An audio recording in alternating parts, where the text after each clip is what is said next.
Welcome to the second episode of Coding for Kids video series. Last video we started coding with Scratch and learned how to animate a sprite. If you didn't watch my previous video about introduction to Scratch, you can see the link in video description.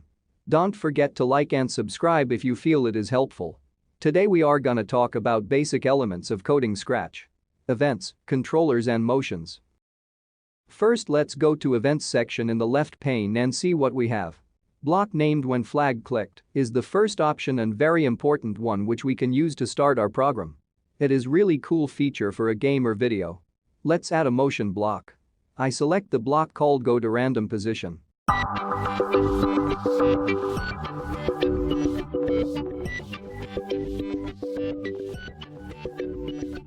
So click on the flag above the sprite and see each time Mr. Cat goes to a random position.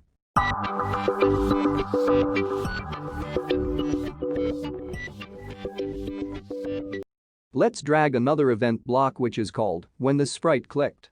This event is really useful for interactions because we can program things to do when the sprite is clicked. I will drag another motion block called glid to random position, which allows you to set a time duration for the motion. So when you click on the sprite it starts to glid and you can change time in the circle if you need to make it fast or slow down.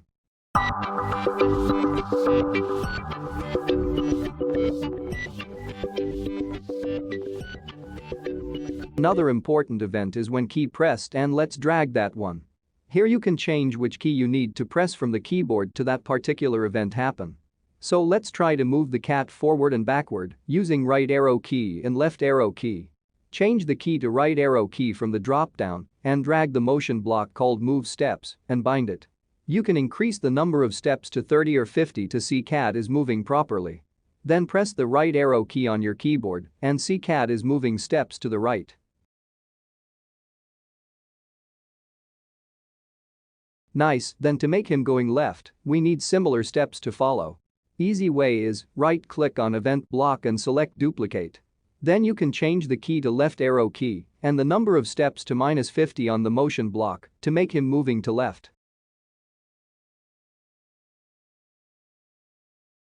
Now you can use left and right arrow keys to move the sprite and play with it.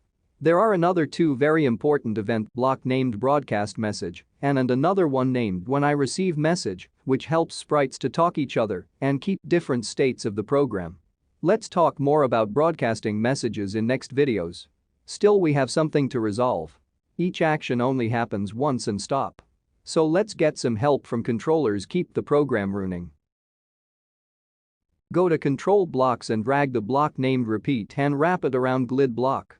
Now click on the event and see the same action is happening 10 times. You can change the time to make it happens faster. Control block named forever is also working in the same way, except it never stops. I will delete this repeat block and add the forever block here and change the time.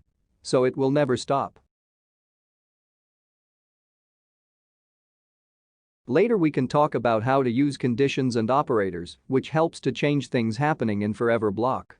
Now let's talk about control block named if then. We can name it as condition block instead.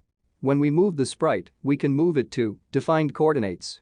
If you're not familiar with the word coordinate, I will explain it using a backdrop.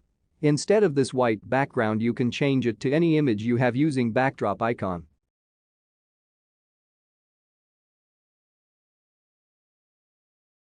Click on the backdrop icon and click on the lens icon to load the available backdrops.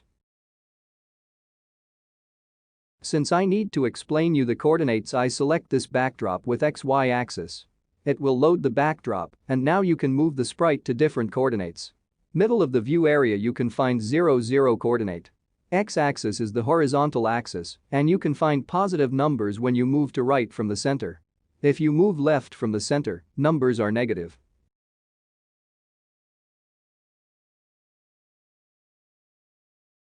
Similarly, y-axis is the vertical axis, and when you move up from the center numbers are positive and numbers are negative if you move down. When you move the sprite, x and y values are shown in the below boxes.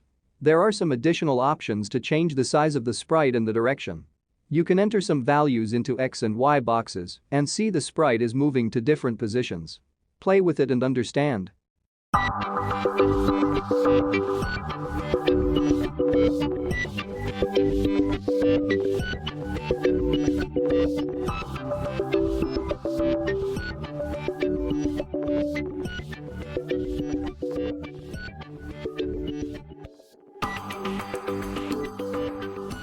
And another best way to understand the X and Y positions is to display the values in the view area using X position and Y position blocks.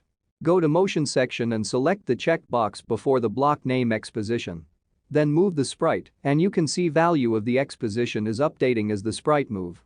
Do the same thing for Y position.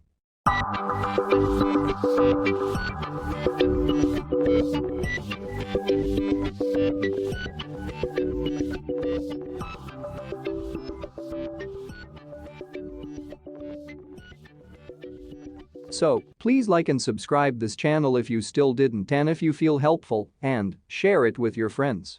In next videos, let's talk conditions and operators, and then let's try to create a small game using what we have already learned. Let's do coding, easy way, fun way, with games and other nice stuff. See you in the next video. Thank you for watching.